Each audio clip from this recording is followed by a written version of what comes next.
We have already dominated Arsenal once, not letting them have a shot on target. And Arteta has already been sacked. Unlucky.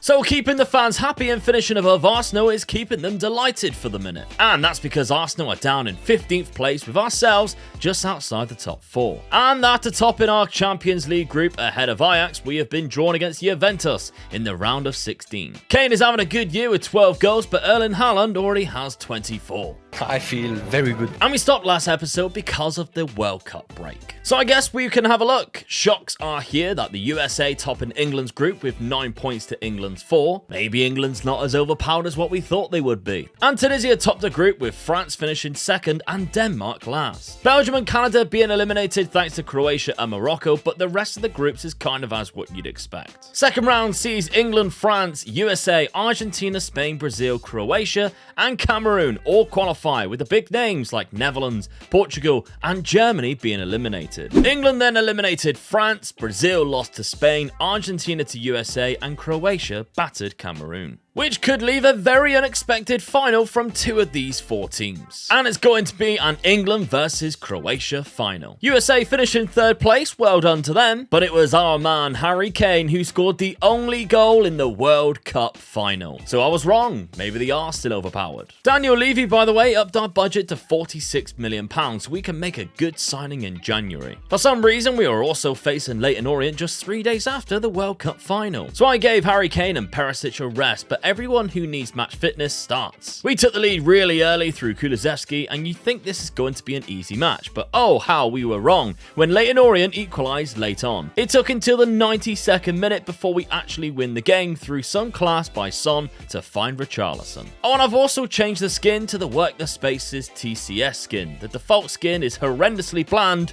and look how great this is. I think my favourite page is the club info. Look how great this page is. FM really needs to sort it out because the default skin is so bad. Anyway, the final 2 games of the year result in 6 points for Spurs with a great 1-0 away win to Newcastle and a 5-2 whopping of Southampton with Son and Richarlison both getting a brace. Transfer window is now open, and I know I bought Shatalo, but Bastoni is there for such a good price, and he is world class. Look how many attributes are above 15. It's very tempting. Back to the games though, and although we rested a lot of our first team, we defeated West Ham comfortably 3-0, and Kane even came off the bench to get the 3rd. A nice little FA Cup win against Burnley in the 3rd round followed. Chelsea in the EFL Cup, and both board and supporters are expecting a win. No pressure, lads.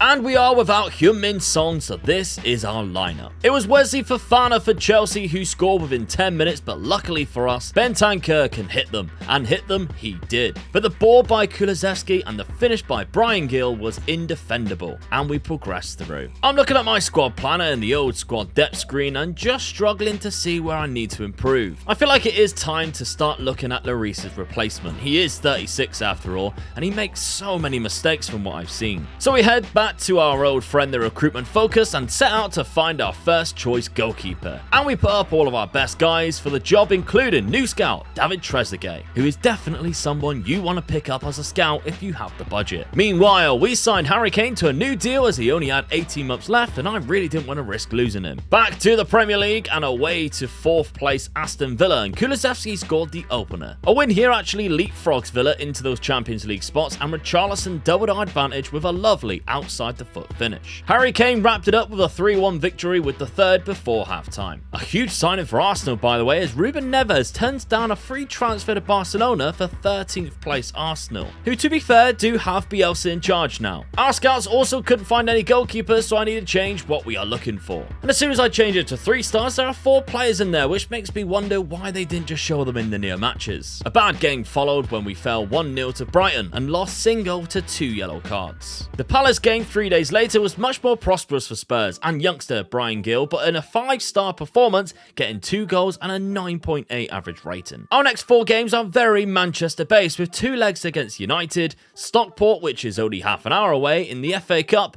and back to Manchester for the City away game. Before we do though, I think it's time we revisit Sheldrup to see if he's ready to take a move yet. And indeed, after Match's release clause, he is happy to talk and happy to be a breakthrough prospect. Good wage demands too, so overall, I'm liking this signing. First leg against United, and Kane's hard work puts through Son for a fantastic first goal. But the only other action in the match was when Bryan Gil was hacked down by Fred in midfield, who was shown a straight red card. Disgraceful tackle.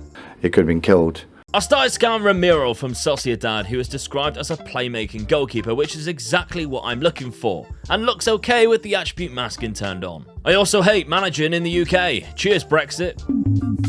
It's okay, I'm good. Let's go!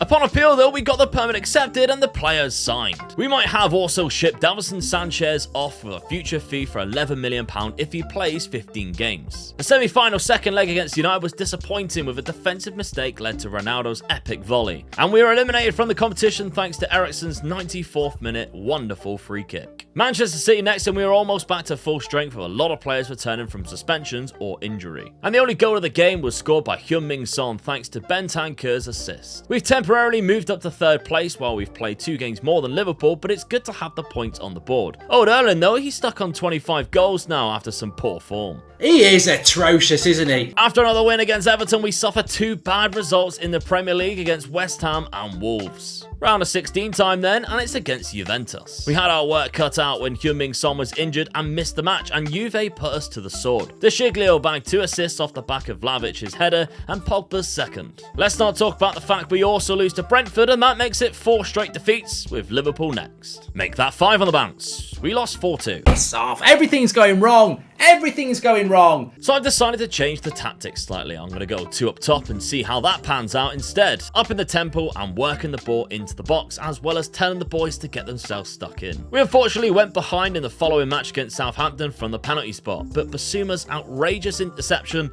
led to Son taking it around the goalkeeper and scored the equaliser, and unfortunately, the last goal of the game. And I started to make some very rash decisions tactically again. I started pulling players back to help our defence and even chucking in player roles such as the Segundo Volante. I just really like the name. But I think we have found something, because not only did we beat Newcastle 2-0, but we then played Juventus, and after scoring in the 83rd minute, we needed 1 more to equalise, and we did just that through bad defending and Richarlison. Extra time, and once again that combination helped, and finally Sessegnon put in a goal from the keeper's spill, meaning we win the game 4-0 and go through. And our next game is Liverpool, who have just gone top of the league, and we have Wolves breathing down our necks. Arsenal are still 13th, by the way. And we somehow pulled off a 1-0 win upset at Anfield. Just 1 minute into the match, Kulusevski was found down the right-hand side, who picks out Harry Kane to slot one home. Bournemouth once again prevented us from taking all 3 points, but our next 3 matches are Milan and Arsenal. Fun.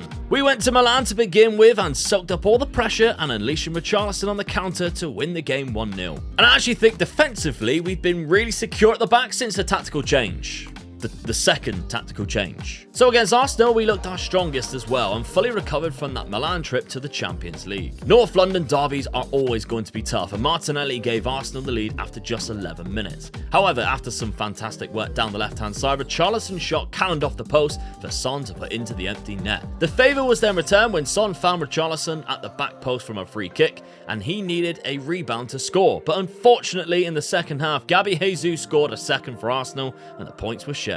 Somehow though, we absolutely destroyed Serie A leaders AC Milan 6-1, and Richarlison taking a man of the match performance, which then takes us into the semi-final. We then beat Leicester 3-1 at home, but it's Chelsea and United next in the league and Liverpool in the Champions League. Harry Kane once again linked up well with Richarlison and made it 1-0 against Chelsea. Then from the free kick, the keeper fumbled and Richarlison scored again. Harry Kane was then played in and made it 3-0 on the hour mark. Chelsea got a late consolation goal, but we were on fire. United also fell to our incredible run when we beat them 2-1. We thought it was business as usual when Bentancur scored the first against Liverpool. But in the 93rd minute, a really annoying Mo Salah scored the rebound after we defended with honour and tied the leg. It was then us who had to come back from 2 goals down to Graham Potter's Forest team and clinch a point thanks to Ivan Perisic's 92nd minute equaliser. Second leg then, and we can take this Tottenham team into the Champions League final, first time of asking. But what a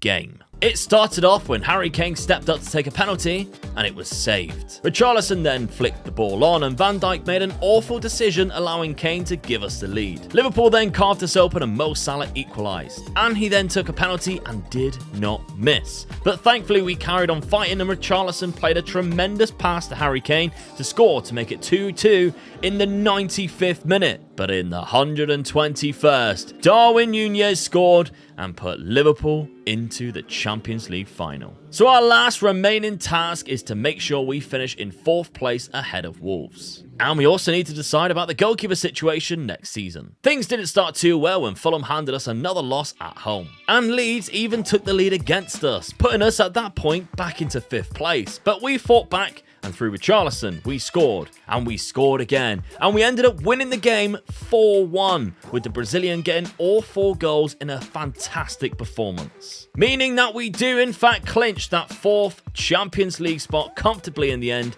by nailing our objectives this first season, but the gap between us and the top is too big for my liking. But the goalkeeper situation, who should we bring in out of these 3 candidates? Started off with Ramiro, who was my original first choice as that ball-playing goalkeeper, but I've always had a soft spot for Sanchez at Brighton. I think he is amazing. And then there's the Georgian goalkeeper at Valencia, who I refuse to say his name, who is cheaper with a good potential and aerially unbeatable. Hope you enjoyed it. If episode 3 is out, I'll pop it up on the screen right now, but I'll see you soon for another one.